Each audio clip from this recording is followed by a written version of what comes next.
কতদিনের আমার স্বাদ ছিল যে জয়দেব যাব।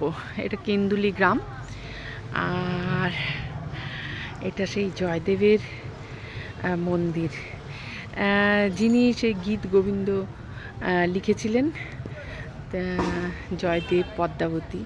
তো মন্দিরটা এত সুন্দর, এত সুন্দর। তো আমি আমার গোপালদেরও নিয়ে এসেছি। তো গোপালদেরকে আমি ভিতরে রেখে এসেছি। আমি ভাবলাম যে আগে প্রণামটা, দর্শনটা সেরে নিই। দর্শনটা সেরেছি, পুরোহিত মশাই এখন নেই, একটু অন্য জায়গায় পুজো করতে গেছেন। তো আমরা একটু অপেক্ষা করবো। তাই আমি ভাবলাম ততক্ষণে একটা ভিডিও বানিয়ে নিই আপনাদের জন্য। আর এত সুন্দর মূর্তিখানা দেখুন, বিগ্রহ বলবো। আচ্ছা, এত সুন্দর, এত সুন্দর, উফ, অপূর্ব, চোখ একদম জুড়িয়ে গেল।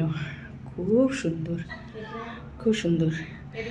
দিয়ে তারপর এখান থেকে দেখুন, এখানে জয়দেব গোস্বামী, আর এদিকে আছে পদ্মাবতী। আর এই যে এখানে আমার গোপালদেরকেও নিয়ে এসেছি, তারাও বসে আছে। ছোটটা কিন্তু একদম মুকুট পরতে চায় না, আমার 3খানা গোপাল আছে। আচ্ছা, এইবার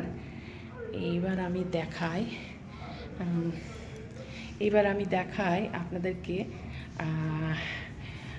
ভগবানের এখানে শয়ন দেওয়া হয় রাতের বেলা, রাত্রে এখানে শয়ন দেওয়া হয়। আর এই দেখুন, এখানে একজন বলবো না, অনেকজন আছেন কিন্তু।